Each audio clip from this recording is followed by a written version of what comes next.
Okay, so a couple things. We'll start with something lighthearted at the beginning and a little bit of an experiment because I've only tried this once. Okay. And this is one of those things that could be fun, or this is one of those things that could waste a lot of time and we don't like the end result and we decide to cut out of the segment and then just restart the whole episode. We'll see. I'm hoping we don't do. No, we're keeping it no matter what. I'm going to share my screen and share sound. We're going to go to Suno. Suno recently released 4.5, and they also have this nice little cover feature. So you can click the audio button down here for those of you that are watching, and you have the ability to drag and drop an audio file or record audio. So I'm going to go grab an audio file that Mason sent me a minute ago. Yeah, you told me make up a song on the spot. No thinking. I told you, yeah. And I've not listened to your song. Can you give us some insight into the lyrics? Because I've not listened to it. I don't know what it's about. At first, I grabbed my guitar and wrote a chord progression, and I was going to write a song with some lyrics for you really fast. But then you said, don't think about it. Just do something off the top of your head. So I completely shifted gears and just sung about computers doing art and stuff. Okay. It's not good. It is not good. Okay. Well, let's see if Suno can make it good. So I'm going to click. So I'm going to listen. Should I listen to it so we can hear you go for singing? it. It's embarrassing. You good with that? Yeah. Okay. Nobody told me computers were artists and that they would sing songs and make little pictures. Nobody told me that they would be better than I am, even though I spent lots of years doing practice.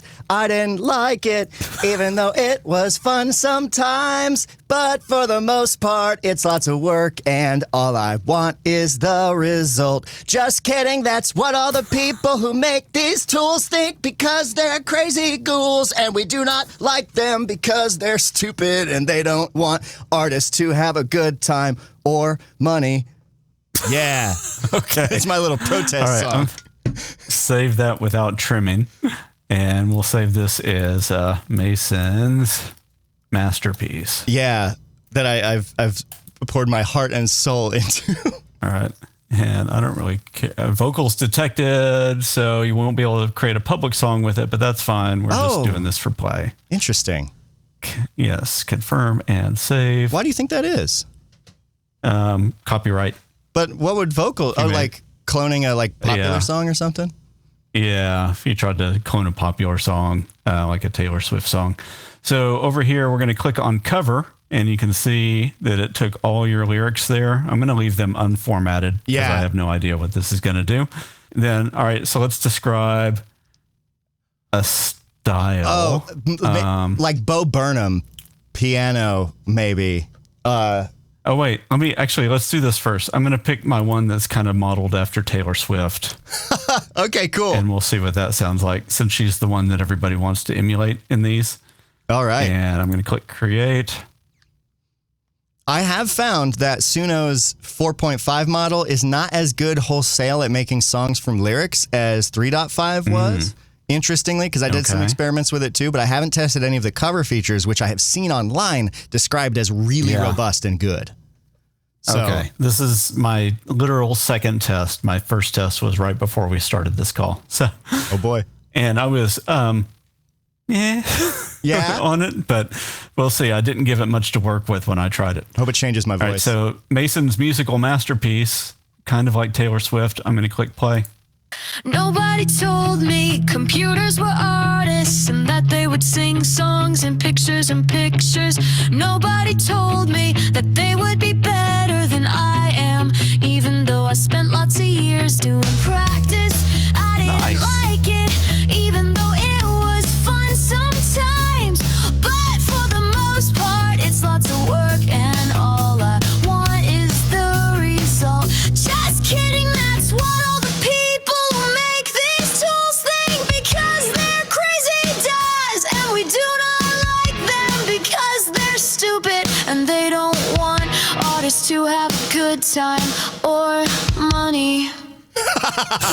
That slapped. I loved that. Are you kidding? Listen to the second variation of that. All right. And then we'll do a bow. Nobody told me computers were artists and that they would sing songs and pictures, no mids. Nobody told me that they would be better than I am, even though I spent lots of years doing practice. I didn't like it, even though it was fun sometimes. But for the most part, it's all the work, and all I want is the result. Just kidding, that's what all the people who make these tools think, because they're crooks and nice. kids, and we do not like them because they're stupid, and they don't want artists to have a good time or money.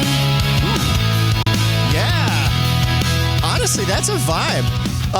Can you fix the two lyrical flubs for this next generation? Because I see that you're punching in a different style.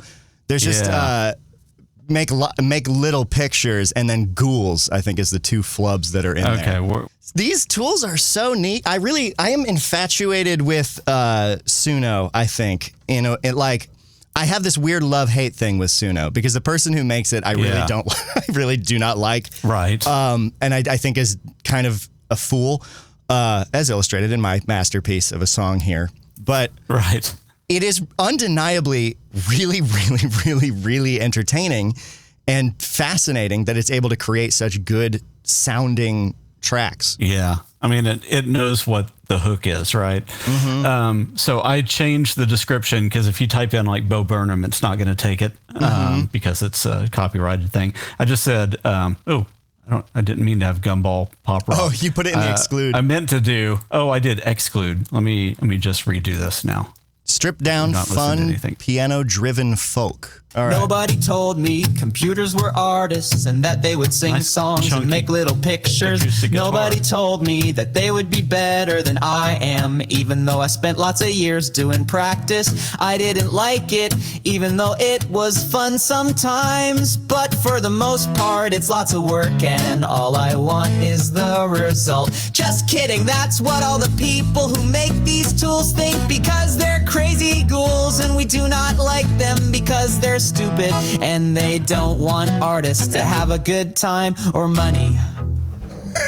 Okay. Interesting. So That's the my guitar favorite. work on that was actually really creative for a tool to do on its own, right? Because it went to from that kind of chunky palm muting and very restrictive to opening up a little bit every now and then bringing like an acoustic bass in near the end. It's funny because when you originally told me to make you a song, that's very similar to the riff I was doing, just choking chords like that. Yeah. Yeah, it did. That one is my favorite. Actually, I want that. If you'll download and shoot that to me, I'd love it. I will download and send that to you. It All makes right, it seem so like I then put in thought into it, which I did not. That's the fun thing about something like Suno, right? Is you can take your very beginning thought and then you can start to iterate and flesh that out into something that's more meaningful, that you can poke holes in, or you can find the best bits of it and build on it more. And I like making music. Honestly, I have found Suno to be inspirational, not in like a broad sweeping way, but it's when you go to make a song, it can be really daunting when you lay down the first scratch track and then you're like, man, there's so much ahead of me. But I've used Suno to make some silly songs for fun that now I'm working on actual covers of with actual musicians and like changing, because it's like you get to hear something, you get to hear it visualized in a way that you didn't control. So like it's a great idea generator and inspiration thing. And also, if you want to make something silly and dumb, it's really good for that. Like I made my friend Jordan a birthday song using Suno. Yeah. Like it's undeniably cool, even if ethically dubious. Right. Yeah, but I think if you use it as like a creative partner and you're not just using that for the full output, and you're not monetizing it, then you're probably okay. Always the pursuit of money, isn't it? Yeah. All right. So to end us on a bad note. Thanks, Perry. Yeah, let's take it down. Yeah. This was from May 1st. Claude AI exploited to operate 100 plus fake political personas in global influence campaign. Oof. Because we can't have nice things. No, we can't. And, you know, I think the fun irony here is that we are, I think both of us are pretty big fans of like the work that Anthropic does, and that they care about public safety and trust and everything else. And it is their tool that was used for this campaign. And it's, stuff that could have been done through ChatGPT or DeepSeek or Meta or anything else, but Anthropic's one was the one that was used. It is a very, very capable model.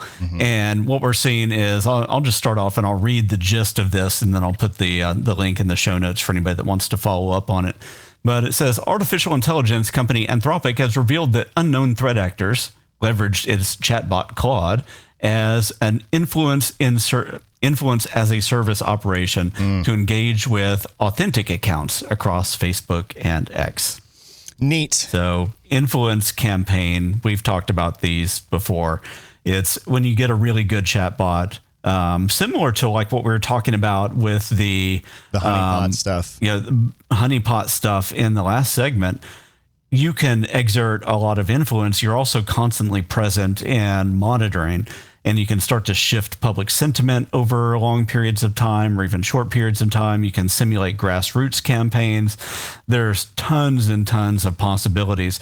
And the whole gist of this story is really just that there's intelligence behind this now, and you don't need people constantly manning it or personing it.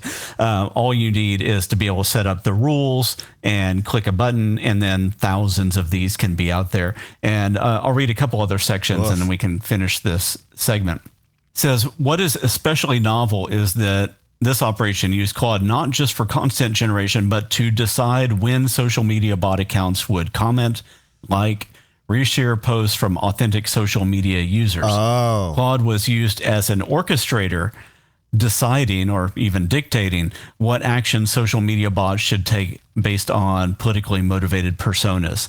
So it's kind of sitting up there as the manager. Yeah. And then going, oh, wait, you should do this. So they're using essentially, I know it's not technically an instance, but to think of it like an instance of Claude managing all of these instances of Claude going out and commenting. Exactly. So yeah, you can if you think about it like a mixture of experts type of thing, right, is you have Claude sitting on the top, and then you go, oh, wait, here's my one that's an expert in, let's say, Russia's line about this type of situation. Here's my one about maybe influencing children to think about X. Here's the one that's going to focus on romance scams. And here's not that all those were there, but that's the idea is you could build a small, essentially a GPT or a very specialized system that only focuses on one thing. And then your orchestrator goes, oh, I've seen a thing with this account. Let me stick this one bot after it because it's the one that can do the best. A lot of different uses for all these AI systems, both sweet and sour.